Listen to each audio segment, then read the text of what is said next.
नमस्कार, आप देख रहे हैं A1 उत्तराखंड और आपके साथ मैं हूं आशीष तिवारी। बुलेटिन में सबसे पहले एक नजर हेडलाइंस पर।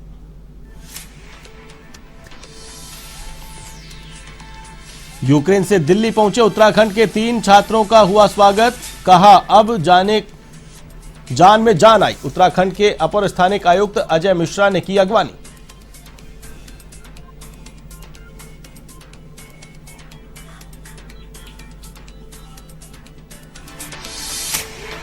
महामंडलेश्वर यतीन्द्रानंद गिरी महाराज ने जेपी नड्डा को लिखा पत्र। कहा विधानसभा चुनाव में परिणाम आ सकते हैं आशा के विपरीत। प्रदेश स्तर पर नहीं था कोई जिम्मेदार व्यक्ति। चुनाव प्रबंधन को लेकर भी उठाए सवाल।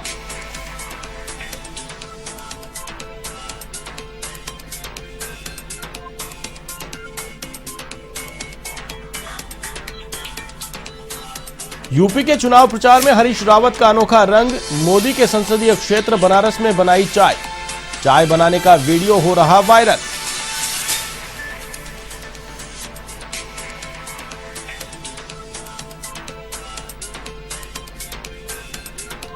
जसपुर में दोहरे हत्याकांड से फैली सनसनी।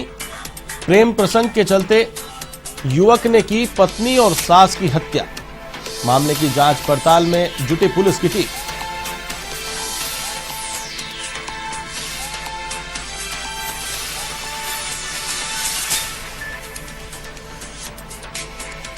उत्तराखंड को कोरोना संक्रमण से राहत। राज्य में अब महज 942 एक्टिव केस। 24 घंटों के दौरान 96 लोग मिले संक्रमित तो कोई भी मरीज की नहीं हुई मौत।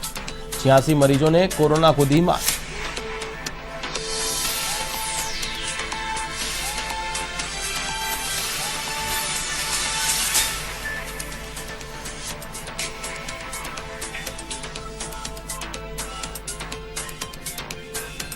और अब खबरें विस्तार से।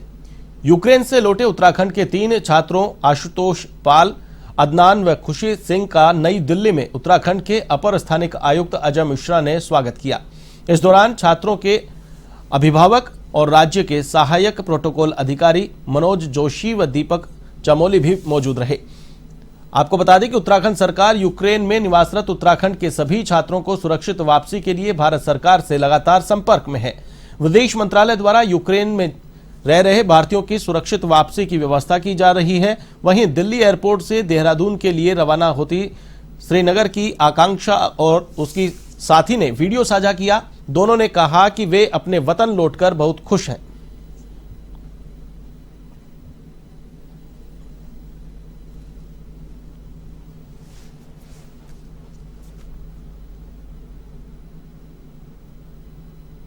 यूक्रेन में खराब होते हालात से हर कोई चिंता में है। ऐसे में उत्तराखंड के सितारगंज के बच्चे भी वहां फंसे हुए हैं। यहां के अजहर मलिक यूक्रेन में MBA की पढ़ाई कर रहे हैं। उनको भारत लाने के लिए पिता अतहर मलिक ने भारत सरकार से गुहार लगाई है।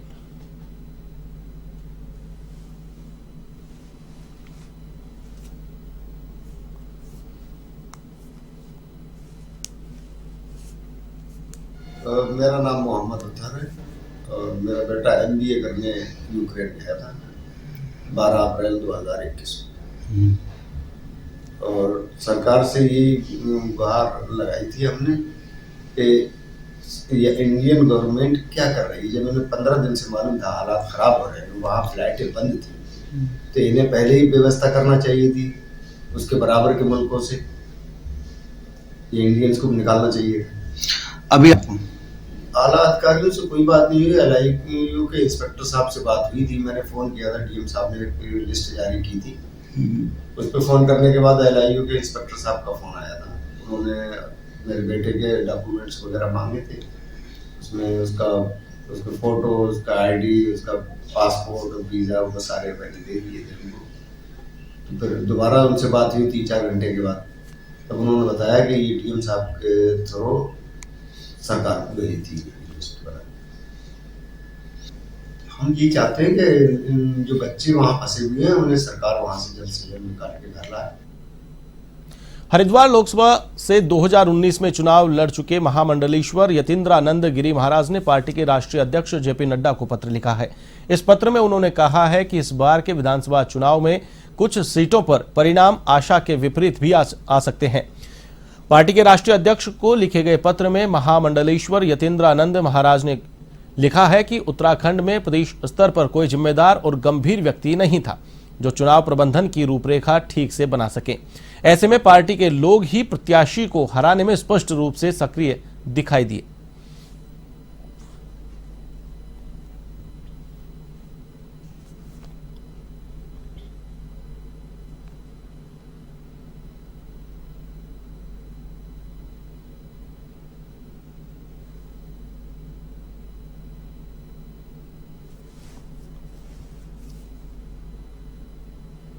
उत्तराखंड के पूर्व मुख्यमंत्री हरीश रावत अपने अलग अंदाज के चलते हमेशा सोशल मीडिया में भी छाए रहते हैं। पूर्व सीएम हरीश रावत उत्तराखंड के चुनाव से फ्री होकर इन दिनों उत्तर प्रदेश में कांग्रेस प्रत्याशियों के पक्ष में चुनाव प्रचार करने में जुटे हुए हैं।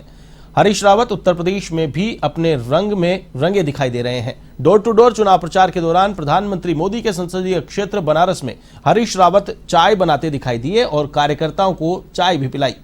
पूर्व सीएम का यह वीडियो सोशल मीडिया में खूब वायरल हो रहा है। ऐसे में अब चुनाव में बनी इस चाय के उबाल का नतीजा तो 10 मार्च को ही पता लगेगा।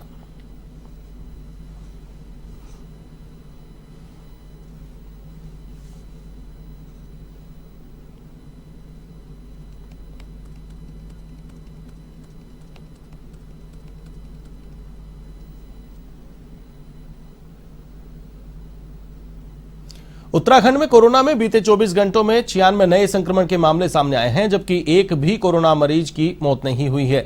24 घंटे में 86 कोरोना संक्रमित स्वस्थ भी हुए हैं, जबकि 942 एक्टिव केस फिलहाल मौजूद हैं। तीसरी लहर में कुल संक्रमितों की संख्या 91,223 हो गई है, जिनमें देहरादून जिले के 29, अल्मोड़ा के 8, हरिद्वार में 16, चंपावत में 4, उत्तरकाशी में 5, पौड़ी में 12, चमोली में 8, रुद्रप्रयाग में 1, नैनीताल में 8, उधम सिंह नगर में 3, टिहरी जिले में 12 संक्रमित मिले हैं।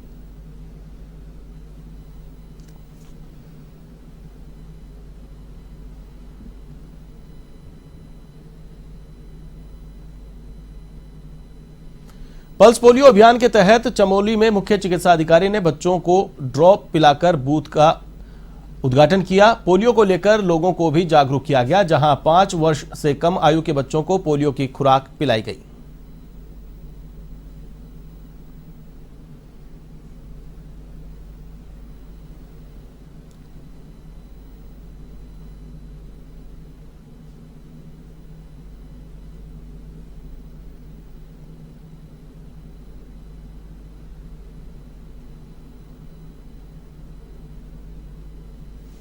बाजपुर चीनी मिल की बदहाली को लेकर किसानों में खासा आक्रोश बना हुआ है, जिसके चलते भारतीय किसान यूनियन से जुड़े किसानों ने अनाज मंडी के किसान भवन में बैठक आयोजित की। इस दौरान बैठक में 31 सदस्यीय कमेटी का गठन किया गया। आपको बता दें कि बाजपुर की चीनी मिल अधिकारियों और कर्मचारियों की लापरवाही से बदहाली के आंसू बहा रही है। पेराई सत्र शुरू होने के बाद लगातार अधिकारियों कर्मचारियों की लापरवाही से चीनी मिल में गन्ने की पेराई सही से नहीं की जा रही है, जिसका खामियाजा गन्ना किसानों को चीनी मिल के बाहर कई दिनों तक खड़े होकर बिताना पड़ रहा है।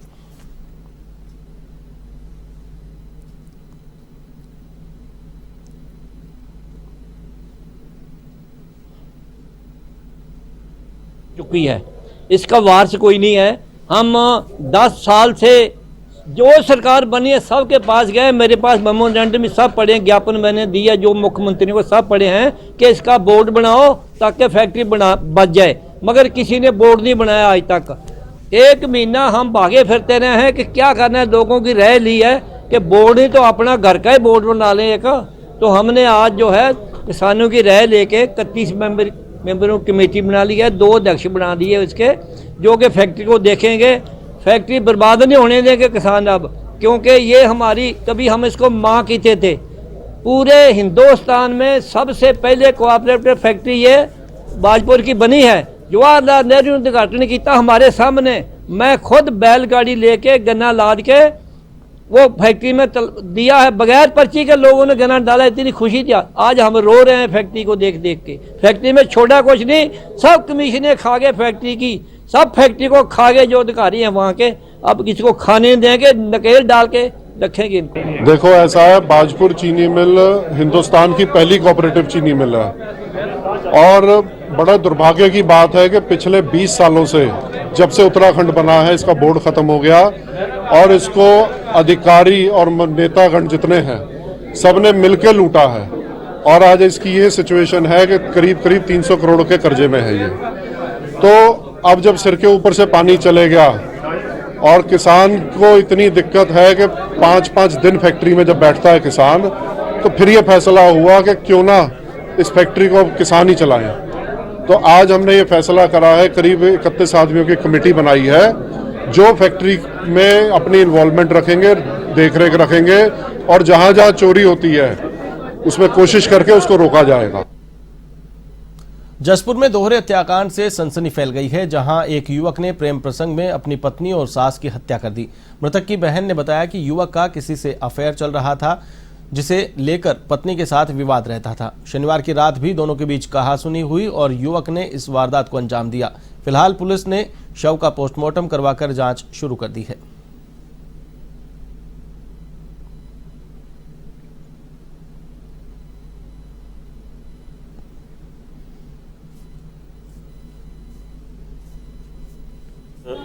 सास, ये सोनू की सास हैं और इस सोनू ने जब इनका कत्ल किया तो उसके बाद अपनी बहन जो अमरोहा रहती है उनको इन्फॉर्मेशन दी कि मैंने जो है अपनी पत्नी और इनको मार दिया है और उसके बाद वो यहाँ से भाग गया कि मैं भाग रहा हूँ और उसने अपना फ़ोन स्विच ऑफ कर लिया है।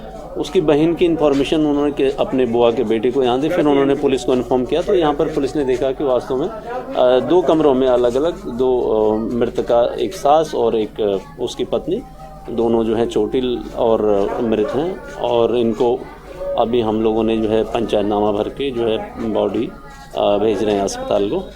और इसमें इनके परिजनों से पूछताछ की गई तो इसमें विवाद का कारण ये बता रहे हैं कि संभवतः किसी लड़की से उसकी कोई दोस्ती वगैरह रही होगी, तो पत्नी का उनसे विवाद रहता था और इसी विवाद के चलते उन्होंने ऐसे कर दिया होगा, यही है। तो अभी पंचनामा करके जो है बॉडी पोस्टमार्टम के लिए भेज दी गई है और इसमें जो भी पोस्टमार्टम रिपोर्ट आएगी उसका अभी वेट कर रहे हैं। बाकी उसका भी जो है गिरफ्तारी का हम प्रयास कर रहे हैं।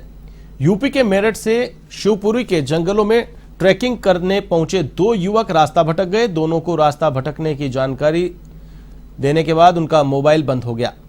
इसके बाद पुलिस और एसडीआरएफ की टीम ने जंगल से दोनों युवकों को रेस्क्यू किया है। जान बचाने पर युवकों ने उत्तराखंड पुलिस की प्रशंसा की है।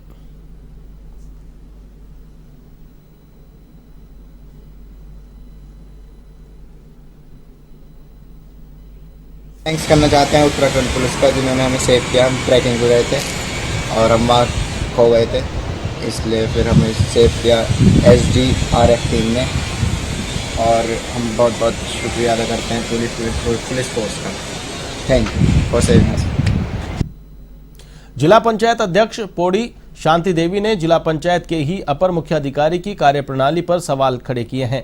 अध्यक्ष शांति देवी का आरोप है कि जब से अपर मुख्य अधिकारी ने पौड़ी में अपना कार्यकाल संभाला है तब से उनके कामों में लगातार अनियमितताएं देखने को मिल रही हैं। उन्होंने बताया कि अपर मुख्य अधिकारी की ओर से प्रशासनिक और विकास कार्यों के बारे में न तो उनसे सलाह ली जाती है और न ही उनके संज्ञान में कोई बात रखी जाती है। वे जब चाहे छुट्टी पर चले जाते हैं। इसकी शिकायत जिलाधिकारी को भी की जाएगी।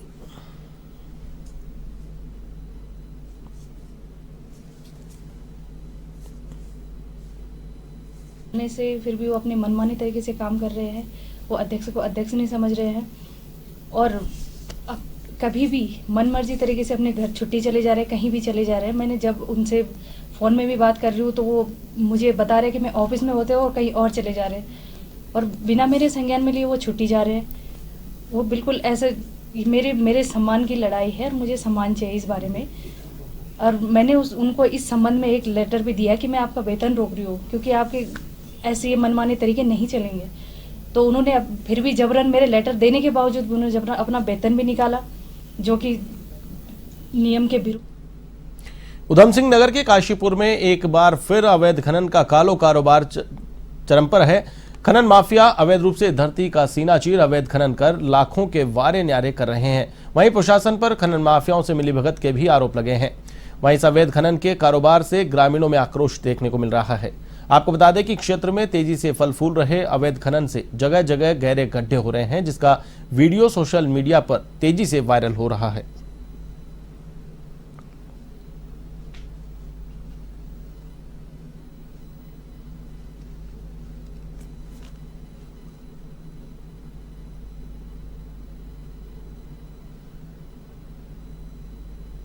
कोई खड्डा खोदने की परमिशन के नाम पर अवैध खनन कर रहे हैं।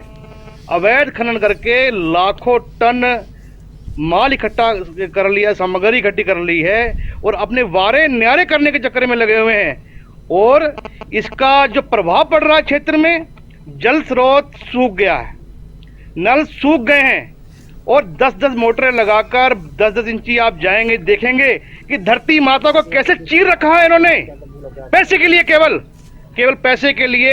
अपने सरकार के कर्मचारियों से मिलकर जो यहाँ पर खनन अधिकारी लेगा है, उसके माध्यम से ये कहते हैं, हम जानकारी रखते हैं अपनी, कि खनन क्षेत्र अधिकारी से मिलकर ये क्षेत्र को बर्बाद कर दिया है। खबर देहरादून से है, जहां कोरोनेशन अस्पताल में ऑक्सीजन संरक्षण के लिए प्रायोजनिक टैंक लगा दिया गया है। इसकी मदद से मरीजों को हाई फ्लो ऑक्सीजन की जरूरत पूरी हो जाएगी। जिला सर्विलांस अधिकारी डॉक्टर राजीव दीक्षित ने बताया कि कतर फाउंडेशन ने भारत सरकार को 7 प्रायोजनिक टैंक दिए थे। इसमें रुड़की और देहरादून में प्रायोजनिक टैंक लगाए गए हैं। इसकी मदद से ऑक्सीजन की जरूरत पूरी हो सकेगी।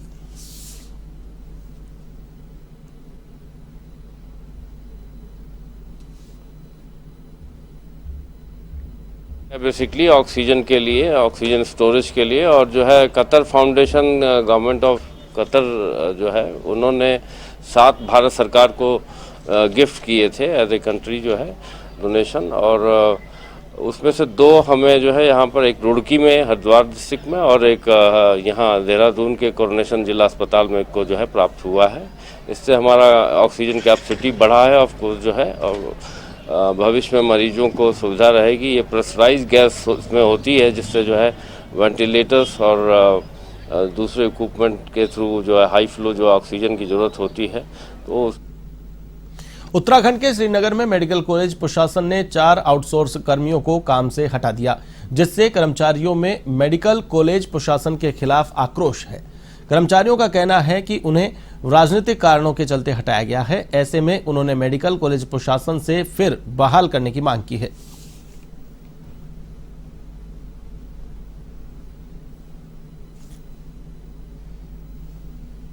और मैं PVNCH डिपार्टमेंट से हूँ। हमें नहीं पता किस कारण हमें हटाया गया है। हमें ना ही लेटर पढ़ने के लिए दिया गया है। हमें कहा गया है कि ये गोपनीय लेटर है, ये हम आपको पढ़ने के लिए नहीं दे सकते हैं, और हमें कुछ भी पता नहीं है किस कारण हमें हटाया गया है। कितने लोगों को हटाया गया है और क्या कारण, किस विभाग में थे आप लोग? मैं PVNCH विभाग से हूँ, और ये जो दूसरी लड़की है वो PVNCH में बोर्ड में है, और 2 और हैं हमारे साथ। लेकिन हटाया गया है तो हम सारों को ही हटाया गया है। मैं इस मेडिकल कॉलेज में कोविड काल में मैं लगा हुआ था, और जब से हमारी कोविड काल में नियुक्ति हुई है तब से यहाँ पे जो मृत्यु दर है वो बहुत कम हो चुकी थी। इससे पहले मृत्यु दर में और उसके जब से हमें लगाया गया है, कोविड में नियुक्ति की गई, उसके बाद की मृत्यु दर में अंतर देख लीजिए। क्योंकि हमारे लगने के बाद हमने यहाँ पे मरीजों की सेवा की है। जितने भी यहाँ पे कोविड काल में आए हुए लोग थे उनकी हमने अच्छी तरह से देख रेख की है, और उस दिन से मृत्यु दर घटी है। उसके बाद बीच में ये थोड़ा दल बदल का सिस्टम शुरू हो गया कि कांग्रेस चुनाव सामने आ गए हैं, और मेरा इस समय मेरा अपना मन था कि मैं व्यक्तिगत गणेश गुजराल जी या कांग्रेस को सपोर्ट करूंगा, वोट दूंगा मैं। और इस कारण बस मंत्री धन सिंह रावत जी को पता लग गया है कि ये इसको मैंने नौकरी लगाया कोविड काल में, और ये मेरा वहाँ पर प्रचार कर रहा है, गुजराल का प्रचार कर रहा है, जबकि मेरे द्वारा ऐसे कहीं भी प्रचार नहीं किया गया, नहीं मैं किसी मंच पे गया हूँ, और न मैं सामाजिक या सोशल वर्कर में गया हूँ। मगर मंत्री जी ने मेरा ट्रांसफर जो है प्रिंसिपल रावत MS रावत जी के साथ कह दिया, और रावत जी मुझे 1 महीने से प्रताड़ित कर रहे थे कि आप चिंता क्यों कर रहे हो, आपका काम मंत्री जी कर सकते हैं। जब प्रशासन तो हम सबसे पहले इसकी मांग करते हैं कि हमें किस कारण से हटाया गया। ना हमें कोई नोटिस मिला, ना हमें कुछ मिला, ना हम पे कारण दिया गया। हमें तो अभी तक ये भी नहीं पता कि हमें किस कारण से हटाया गया, और हमें HOD द्वारा सिर्फ ये बोला गया है कि आपको प्रिंसिपल साहब ने इस कार्यालय, इस संस्थान से कार्यमुक्त कर दिया गया, जबकि हमारा कॉन्ट्रैक्ट 31 मार्च 2022 तक था, जो कि अभी कुछ समय पहले रिन्यू हुआ है, जो हमारे चीफ सचिव डॉक्टर पंकज पांडे द्वारा। हम चाहते हैं कि उपनल से सभी हैं हटाए तो सबको हटाए, हम स्पेशल चारों को क्यों हटाया गया। और यहाँ पे मिलने आए तो क्या कल से जैसा मिले क्या बातचीत हुई आपकी उनके साथ? कल से हम आ गए थे, 11 बजे आ गए थे, कल से हमें प्रिंसिपल सर नाम नहीं मिले, आज भी आए, आज भी नहीं मिले। बुलेटिन में फिलहाल के लिए बस इतना ही। मुझे दीजिए इजाजत। देश और दुनिया की तमाम खबरों के लिए आप देखते रहिए A1 TV। नमस्कार।